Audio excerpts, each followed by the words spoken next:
Good morning, Saints. Welcome to the Great Outdoor Bible Adventure. Here on the Atlantic coast, boy, it's a water nice. Gonna pause this video for a minute, get a little dried off in the face, see if I can put my glasses on, and we'll get into it. All right, Saints, I just came out of the water, sorta. What I want to know today on the Great Outdoor Bible Adventure is, what is your plan for exiting the workforce? There's going to come a time. What's your plan? I want to read a story in 2 Samuel 21, beginning at verse 15, about King David. He's getting old. This is David. This is Israel's warrior, David and Goliath fame. It said, once again there was a battle between the Philistines and Israel.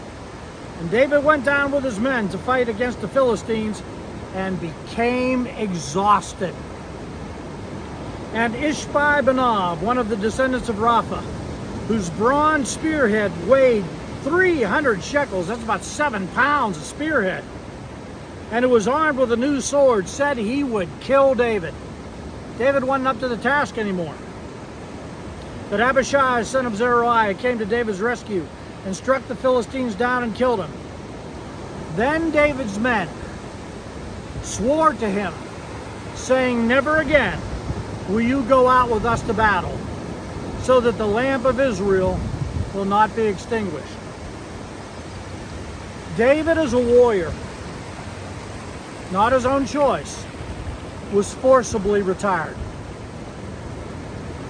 I bet you the signs were coming along before this battle. David just ignored them. But he was just too old for the battle anymore, and he was retired.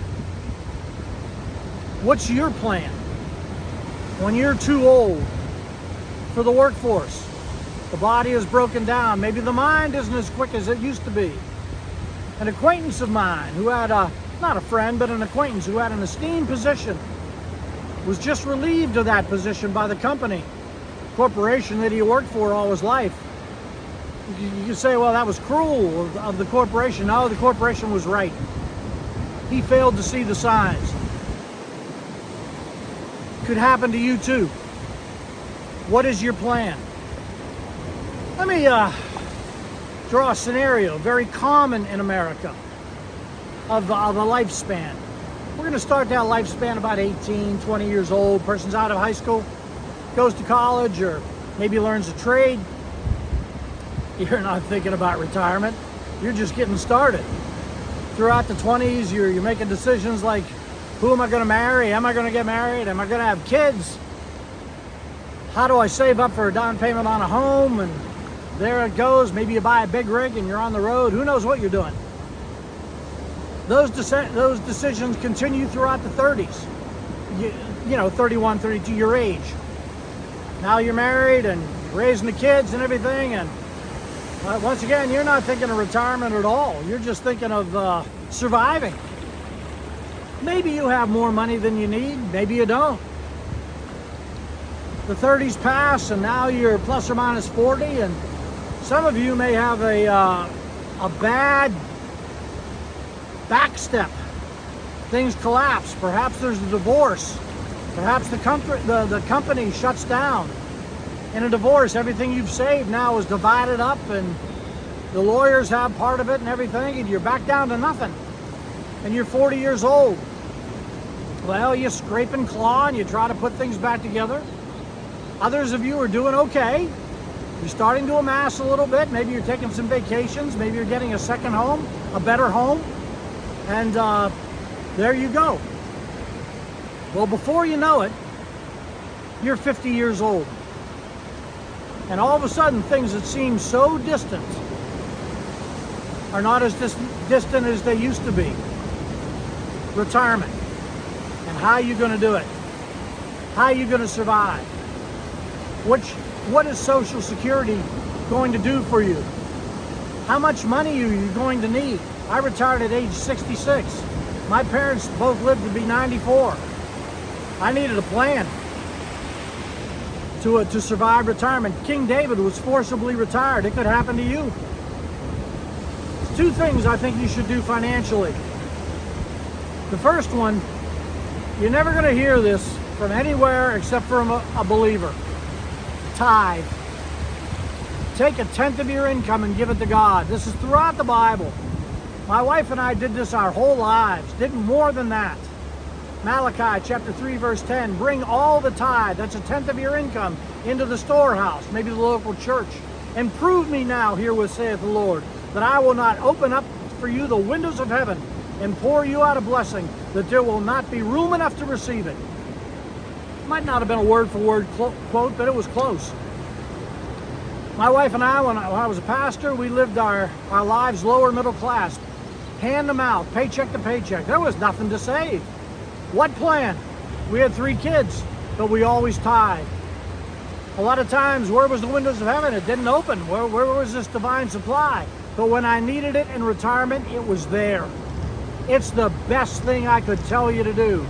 Now, I don't need you tithe. This is a YouTube channel. Find a local church, or, Franklin Graham has that Samaritan's Purse. The Assembly of God has Convoy of Hope. Give it to somebody who's preaching the gospel and helping people. It's the best thing you will ever do. You'll never hear this from a financial advisor.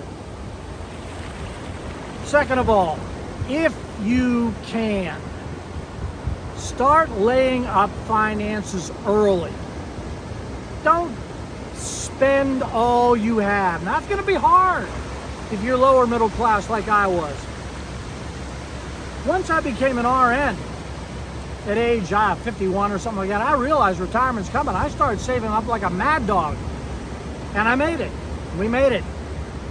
If you can start saving early, do it. Proverbs chapter 6, beginning at verse 6. Listen to this. Go to the ant, you sluggard. Oh, sluggard. Man, I was working my tail off. But here's what it says. Consider its ways and be wise. It has no commander, no overseer or ruler, yet it stores up its provision in summer and gathers its food at harvest. The summertime of your life, you're in your 30s, you're in your 40s. If you can start saving then, you'll be ahead of the game. And then when retirement hits you, you'll be ready. For me, as an RN, it wasn't the company that forced me to retire. It was my own health. I was a night shifter on a inpatient on a telemetry floor, and I started getting cardiac arrhythmias myself. I was sleep deprived, and I realized I'm pushing my body too hard.